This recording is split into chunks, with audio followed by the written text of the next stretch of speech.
नमस्कार, मैं हूं सुधीर चौधरी। आप देख रहे हैं ब्रीफ मीडिया स्ट्रीम। आज हम देखेंगे देश और दुनिया की महत्वपूर्ण खबरें, लेकिन इससे पहले आपने हमारे चैनल को सब्सक्राइब नहीं किया है तो सब्सक्राइब करें और वीडियो को लाइक करें। कमेंट बॉक्स में बताएं आप हमारी वीडियो को कहां से देख रहे हो।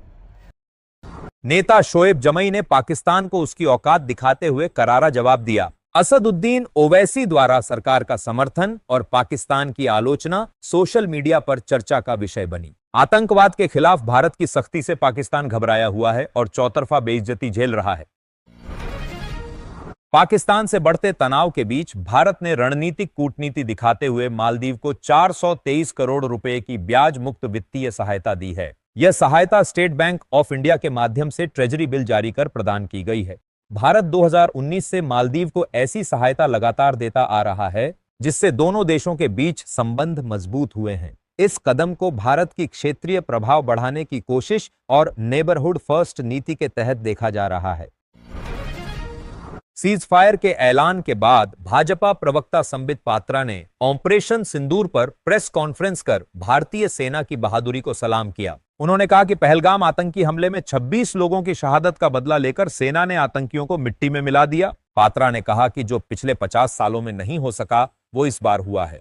प्रधानमंत्री के नेतृत्व में भारत ने सख्त और निर्णायक कार्रवाई की है और यही नया भारत है जो आतंकवाद को बर्दाश्त नहीं करता है। भारत के इंग्लैंड दौरे से पहले विराट कोहली ने टेस्ट क्रिकेट से संन्यास लेकर अपने प्रशंसकों को भावुक कर दिया। कोहली ने इंस्टाग्राम पर 14 साल की यादगार टेस्ट यात्रा को साझा करते हुए आभार जताया। पिछले साल T20 से विदाई लेने वाले कोहली अब केवल वनडे क्रिकेट में खेलते नजर आएंगे।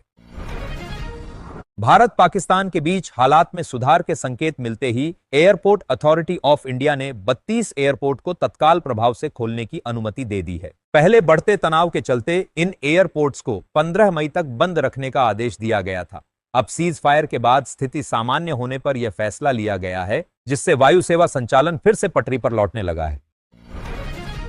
भारत पाकिस्तान सीज फायर के बीच आज होने वाली डीजीएमओ बातचीत से पहले हलचल तेज हो गई है। प्रधानमंत्री नरेंद्र मोदी के आवास पर एक उच्च स्तरीय बैठक चल रही है, जिसमें रक्षा मंत्री राजनाथ सिंह, राष्ट्रीय सुरक्षा सलाहकार Ajit Doval, chief of defence staff और तीनों सेनाओं के प्रमुख मौजूद हैं। बैठक में सीज फायर के बाद की रणनीति, सीमावर्ती हालात और डीजीएमओ वार्ता के एजेंडे पर चर्चा हो रही है। यह बैठक क्षेत्रीय स्थिरता और भारत की सुरक्षा प्राथमिकताओं को लेकर बेहद अहम मानी जा रही है।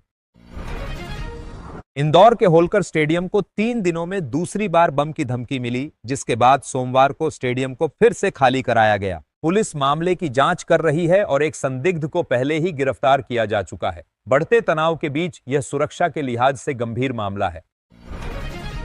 आंध्र प्रदेश के तिरुपति में रविवार रात एक बस हादसे में तमिलनाडु के करीब 30 श्रद्धालु घायल हो गए। बस ने नियंत्रण खोकर पुलिया से टकरा गई। घायलों को रुइया अस्पताल में भर्ती कराया गया है। पुलिस मौके पर पहुंची और हादसे की जांच जारी है।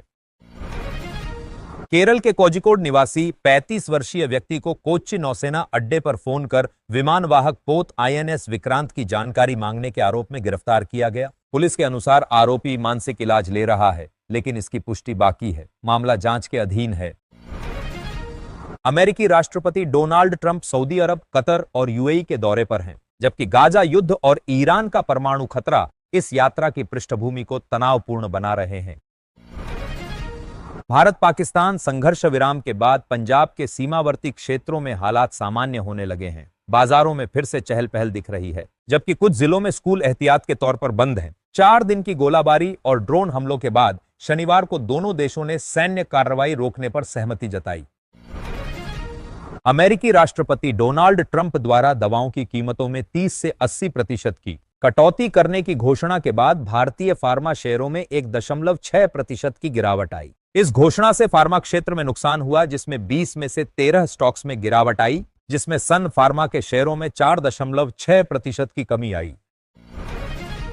यूक्रेन के राष्ट्रपति वोलोदिमिर जेलेंस्की ने रूस के राष्ट्रपति पुतिन को तुर्की में 15 मई को व्यक्तिगत रूप से मुलाकात का न्योता दिया। उन्होंने युद्ध विराम की उम्मीद जताई और कहा कि वह पुतिन का तुर्की में इंतजार करेंगे, जबकि ट्रंप ने यूक्रेन को रूस के प्रस्ताव को स्वीकार करने को कहा।